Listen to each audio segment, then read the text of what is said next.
Hello good morning. एक बार फिर से आप सबका स्वागत है ड्रीम यूपीएससी चैनल पे which is a part of Unacademy. Very good morning to all. तो आज का जो हम लोगों का टॉपिक है ना, वो थोड़ा सा डिफरेंट टाइप का है। मतलब थोड़ा डिफरेंट टाइप का मतलब ये है कि मतलब घूम फिर के तो कहानी वहीं पर आ रही है, लेकिन एक्चुअल में क्या स्टोरी है वो हम लोग समझने वाले हैं। Very good morning to all. Silly I am okay. Vandana, Krishna, P N Maurya, good morning to all.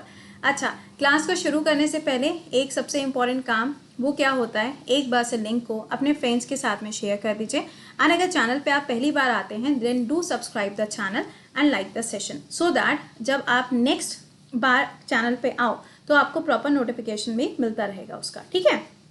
Very good morning Rinki, Raj, Himanshu, Sujit, very good morning. अच्छा ये बताओ, अगर अचानक से आपके सामने एक न्यूज़ आती है, हाँ रौनक भी आ चुके हैं, Shubham, sunflower, okay, Rohit, SK, Vinod, मौत का साया इज ऑल्सो हेयर। अच्छा, आप अगर सोचो कि आप रात में सो रहे हैं, ठीक है, और सुबह अचानक से आप उठते हैं और आपके सामने न्यूज़पेपर में सबसे पहली जो न्यूज़ होती है वो ये हो कि इंडिया इज़ कोरोना फ्री, कैसा लगेगा? कैसा वाला वो फील आएगा? ज़रा एक बार से मुझे बताइए, क्योंकि कुछ ऐसे ही हो चुका है कहाँ पर, यूएसए के अंदर। आई नो ये थोड़ा शॉकिंग है, आपको भी शॉक लगेगा, और एक्चुअली ये पढ़ने के बाद में मुझे भी थोड़ा झटका लगा कि भाई ऐसे कैसे हो सकता है, क्या कहानी है, इसको समझेंगे। पवन, गीतांजलि, शुभकांत, अच्छा, भूमि, चलो अच्छा, अब बात करते हैं कि हुआ क्या है। देखिए, आपको याद होगा कि हमारे देश के अंदर वैसे तो वैक्सीन वगैरह की शॉर्टेज अभी तक तो नहीं हुई है, क्योंकि ऐसी कोई रिपोर्ट नहीं आई है, लेकिन हो सकता है कि इन फ्यूचर हमारे यहाँ की आबादी बहुत ज़्यादा है, तो जब सबको यहाँ पे वैक्सीनेशन स्टार्ट होगा तो वैक्सीन का शॉर्टेज हमारे यहाँ पर हो सकता है, राइट। तो इंडिया ने ये बोला था यूएसए से कि आपके यहाँ पे वैक्सीन काफ़ी ज़्यादा स्टॉक में है, तो क्यों ना आप हमको वैक्सीन प्रोवाइड कर दें। यूएसए के अंदर कहा गया कि भैया ऐसा नहीं हो पाएगा, हमें माफ़ कीजिए। यूएसए यहाँ से पीछे हट गया।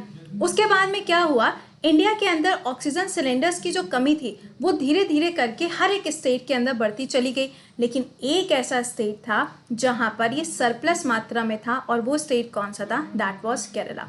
बहुत अच्छी बात है। लेकिन अभी क्या हुआ, जब इंडिया ने यहाँ पे यूएसए से डिमांड करी तो यूएसए ने कहा यार हमसे ना हो पाएगा। उसके बाद में जब अजीत डोभाल जी ने काउंटर पार्ट किया, यानी कि यूएसए के साथ में जब बात करी, तब जाके यूएसए ने कहा अच्छा ठीक है, हम आपको रॉ मटेरियल दे देंगे। मतलब तुम हमसे सामान लेके जाओ, खुद से अपने घर के अंदर जाके वैक्सीन बना लेना, जब तब अपने लोगों को वैक्सीन प्रोवाइड करा दीजिएगा। ऐसा खेल खेला है यूएसए ने हमारे साथ। अच्छा, अब तुम मुझे बताओ, ये दोस्ती है या दुश्मनी? क्या कहते हो, क्या कहते हो बताओ? हाँ, दोस्ती है या दुश्मनी? इंतकाम गेमिंग, अरे गजब, नाम कहाँ से ढूंढ के लाया यार। हाँ बताओ। देखो एक्चुअली क्या है, इंडिया और यूएसए के जो रिलेशंस हैं ये कोई नए नवेले थोड़ी ना है, बहुत टाइम से यहाँ पे दोस्ती यारी थी, लेकिन अचानक से ये जो कहानी हो गई है,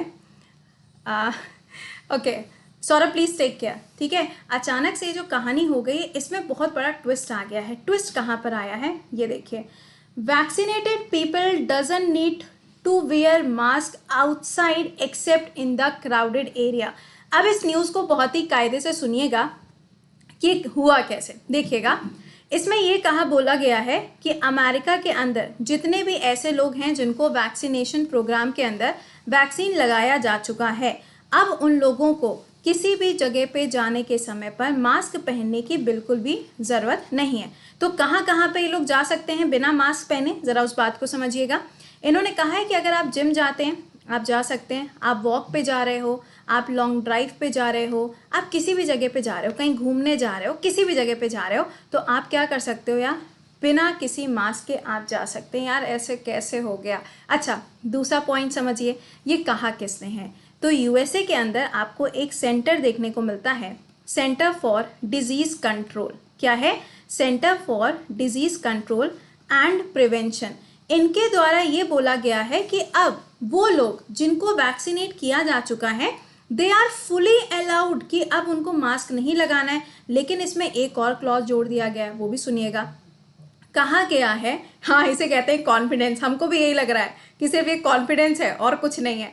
इन्होंने ये बोला है कि अगर सपोज करिए कोई भी एक ऐसा पर्सन है जिसको वैक्सीनेट कर दिया गया है, लेकिन अगर वो किसी ऐसी जगह पे जाता है जहाँ पे कॉन्सर्ट्स चल रहे हैं या फिर कहीं पे परेड हो रही है या कोई स्पोर्ट्स इवेंट हो रहा है, अगर ऐसा कुछ भी कहीं पे चल रहा है तो वहाँ पे आपको मास्क लगा के जाने की ज़रूरत है, क्योंकि कोई दूसरा व्यक्ति ऐसा हो सकता है जिसको कोरोना हो, लेकिन आपको कोरोना अब नहीं होगा। ऐसा यार इतने कॉन्फिडेंस के साथ में इन्होंने बोल दिया। ठीक है, चलो मान लिया, इन्होंने कहा तो मानना तो पड़ेगा ही, मान लिया हमने। लेकिन अब सवाल यहाँ पर यह आता है कि ऐसा कैसे हो गया। देखिए, यहाँ पर सेंटर फॉर डिजीज़ ने ये बताया है, इनके यहाँ एयर में, क्योंकि मैंने आपको बताया था ना कि जो कोरोना के वायरसेस है ये क्या है, ये एयरबॉर्न है। क्या है? एयरबॉर्न है। तो ये आपको हवा में भी देखने को मिलेंगे। तो अब इन्होंने ये कह दिया है कि यहाँ पर जो कोरोना के वायरस है वो एयर में धीरे धीरे करके कम होते जा रहे हैं, और जब ये धीरे धीरे एयर में ही कम हो जाएंगे तो ये एक पर्सन से दूसरे पर्सन में कब ट्रांसफ़र होगा? जब कोई बंदा एक दूसरे के कांटेक्ट में आएगा तभी तो ट्रांसफ़र होगा। तो पहली चीज़ तो यहाँ पर ये बोली गई है कि आप लोगों से दूरी बना के रखिए, लेकिन आपको मास्क पहनने की ज़रूरत नहीं है। बड़ा ही गजब काम कर दिया इन्होंने तो। अच्छा, सेकेंड पॉइंट, अब आपके मन में इच्छा चल रही होगी ना कि मैम ये कौन सी वाली वैक्सीन लगवाए थे? क्यों मन में चल रहा होगा ना? हाँ कृति, अरे गजब, क्यों ऐसा मन में आ रहा होगा? क्योंकि मैम हमारे यहाँ पे तो कोविड शील्ड है, कोवैक्सीन भी है, हैं, और इसके अलावा अगर आप देखें स्पुतनिक 5 भी आने जा रही है। तो इन्होंने कौन सी वाली वैक्सीन लगवाई थी? तो ज़रा सुनिएगा, इन्होंने जो वैक्सीन लगवाई है वो कौन सी है? मॉडर्ना। कौन सी है? मॉडर्ना। ये वैक्सीन इन्होंने लगवाई है। फाइजर वैक्सीन की जब बात करी गई थी तो इन्होंने पूरी तरीके से मना कर दिया था और कहा था फाइजर वैक्सीन हम नहीं लगवाएंगे। और फाइजर वैक्सीन का इस्तेमाल किया गया है कहाँ पर? इजराइल के अंदर। कहाँ? इजराइल के अंदर। और इजराइल सबसे पहला ऐसा देश बन गया था जहाँ पे अब मास्क लगाने की ज़रूरत नहीं है और इसको कोविड फ्री डिक्लेयर किया जा चुका है। लेकिन यूएसए को कोविड फ्री डिक्लेयर नहीं किया है, सिर्फ यहाँ पे उन लोगों को मास्क ना लगाने की सलाह दी गई है जो यहाँ पे वैक्सीनेट ऑलरेडी हो चुके हैं। तो भैया ये वैक्सीन जो है, ये वैक्सीन इन्होंने लगवा ली है। क्या कहते हो, चला जाए यूएसए फिर? हाँ, क्या कहना क्या है तुम लोग का, ये बताओ, यूएसए चला जाए? तो अब यहाँ पे यूएसए के साथ में ये चीज़ हो गई। लेकिन देखने वाली बात तो यहाँ पर ये है कि यार एक ऐसा भी समय आया था जब यूएसए पूरी दुनिया के अंदर नंबर 1 पे था, जहाँ पे कोविड के केसेस बहुत ज़्यादा थे, बहुत ज़्यादा कोविड के केसेस थे। लेकिन अचानक से क्या हुआ, तो इसके ऊपर भी इन्होंने पूरी एक रिपोर्ट जारी करी। ये यहाँ पे इन्होंने पूरी लिस्ट जारी कर दी है कि भैया आप कहाँ पे जाएँ, तो कैसे जाएँ और कैसे ना जाएँ। ये देखिए, ये जो लिस्ट है ये 2021 की स्टार्टिंग की है कोविड के केसेस के बारे में। आप देख सकते हो कि नंबर 1 पे कौन था? यूएसए था, नंबर 2 पे इंडिया था और नंबर 3 पे कौन था? ब्राज़ील था।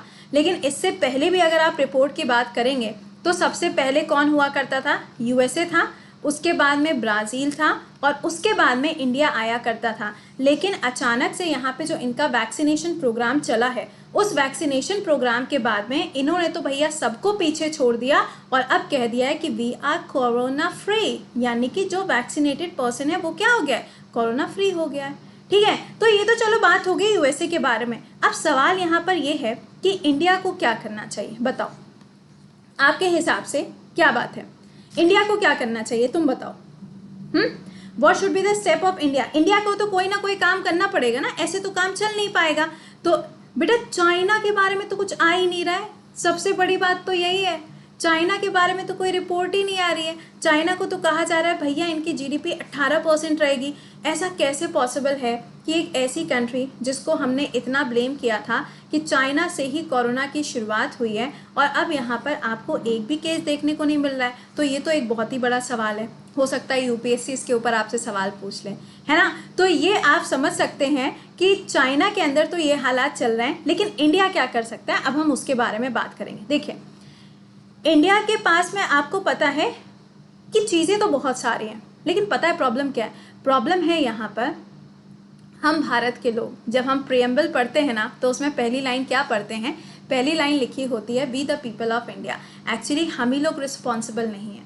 हम में से ही अगर जैसे कि मान लो कभी, वैसे मैं तो बाहर बहुत रेयर केस में जा रही हूँ कि जब मम्मी की तबीयत ख़राब हुई तो मेरे को जाना पड़ा, बट अगर आप बाहर निकल के भी देखोगे ना, आप कितने भी प्रोटेक्टेड क्यों ना हो, आपने मास्क पहन के रखा हो, आपने डबल मास्किंग करी हो, आपने ग्लव्स भी पहन के रखे हो, लेकिन फिर भी सामने वाला जो व्यक्ति होगा ना वो विदाउट मास्क ही आपको देखने को मिलेगा। तो एक गलती तो देखो हमारी भी है यहाँ पर, लेकिन अब इंडिया ने वैक्सीनेशन प्रोग्राम को शुरू करने की बात तो कह दी है, लेकिन इंडिया के लिए इतना आसान नहीं होगा, क्योंकि आप जानते हैं हमारे यहाँ पे टेक्नोलॉजी तो है, लेकिन वो उतनी फास्टन नहीं है जितनी फास्टन आपको इजराइल के अंदर देखने को मिली। कल की बात है, जो हमारा कोविन ऐप था वो किस तरीके से पूरी तरीके से बैठ ही गया, मतलब क्रैश कर गया, मतलब वो वाली सिचुएशन थी यहाँ पे, समझ रहे हो। तो ये ध्यान रखिएगा कि हमारे यहाँ पे चीज़ें हो तो रही हैं, लेकिन अभी इनको बहुत टाइम लग सकता है। ये मान के चलो 1 महीने का समय तो आराम से लग जाएगा इंडिया को नॉर्मलाइज होने में, और वो नॉर्मलाइजेशन भी तब अगर कोविड के केसेस जो हैं वो कम होते हैं। तो वो भी कम होंगे कैसे? देखो, महाराष्ट्र के अंदर 15 दिनों का लॉकडाउन इम्पोज हो चुका है, कर्नाटका के अंदर 14 दिनों का लॉकडाउन इम्पोज हो चुका है। तो ये वो स्टेट्स हैं जहां पे आपको केसेस की गिनती अब कम देखने को मिल रही होगी, अगर आप ध्यान से देखें तो हमारे पास में सोल्यूशन सिर्फ इतना नहीं है कि हमने लॉकडाउन लगा दिया, क्योंकि अगर सिर्फ लॉकडाउन लगा दिया तो उनका क्या होगा, जो डेली वेजेस पे काम करते हैं या फिर वो लोग जिनके पास में एक वक्त का खाना नहीं होता, तो इसके लिए कहीं ना कहीं स्टेट गवर्नमेंट भी रिस्पॉन्सिबल होती है। तो अगर state government and central government and Bharat के लोग खुद ब खुद अगर तीनों लोग अपनी रिस्पॉन्सिबिलिटी को समझ लेंगे तो हमारे लिए इससे बाहर आना बहुत आसान हो जाएगा। क्या कहते हो, हाँ या ना? व्हाट डू पीपल से, हाँ या ना? एक बार जरा लिख के बताओ। चलिए, अच्छा, तो ये तो एक छोटा सा सेशन था जो मैंने आपको बता दिया कि यूएसए के अंदर क्या चीज़ें कही जा रही हैं, और ये बहुत ही ज़्यादा शॉकिंग भी था, है ना। चलो ठीक है। तो भैया ये हमारा छोटा सा सेशन था। इसके अलावा ये ध्यान रखिएगा कि अब आपसे मुलाकात होगी 10:30 बजे के सेशन में। कहाँ पर? On Unacademy. और इसके अलावा अगर आपने यूपीएससी बैच ज्वाइन नहीं किया है तो आप रात में मार्केट बंद करने से कोई फायदा नहीं होता यार। रात में कौन निकल के जाता है? ना तो हम जाएंगे ना तो तुम जाओगे, तो क्या बात है। कह रहा है कोविन वाली जो मैम वेबसाइट है वो एसएससी की वेबसाइट हो गई है। चलो अच्छा, अगर किसी को भी यूपीएससी बैच ज्वाइन करना है तो you can join this UPSC batch, जिसमें आपको सारे एजुकेटर्स मिल जाते हैं यूपीएससी के। और ये ध्यान रखिएगा कि जो बुक्स आपको मिलनी थी इसका कल आखिरी दिन निकल चुका है। तो अब आप अगर इस बैच को ज्वाइन करेंगे तो बैच का अमाउंट तो 44,000 है ही, कोड कृति 10 यूज करना है, लेकिन इसमें अब आपको बुक्स का कलेक्शन नहीं मिल पाएगा, ये मैंने आपको पहले ही बताया था, ठीक है। तो अगर आप आज यहाँ पर, हाँ डेटा भी सही नहीं आ रहा है, बिल्कुल सही कह रहे हो आप, डेटा भी सही नहीं आ रहा है, एग्जैक्टली। तो अगर आप चैनल पे पहली बार आए हैं then do subscribe the channel को एक बार से सब्सक्राइब कर लेना, ताकि हर क्लास का नोटिफिकेशन मिलता रहे। इस पर्टिकुलर चैनल पे आपके 2 क्लासेस होते हैं, एक सुबह 8:30 बजे, एक शाम को 4:30 बजे। प्लीज़ दोनों सेशंस को देखना मत भूला करिए। तो मिलते हैं फिर आप लोगों से कितने बजे? 10:30 बजे। टिल देन खुश रहिए, मुस्कुराते रहिए और घर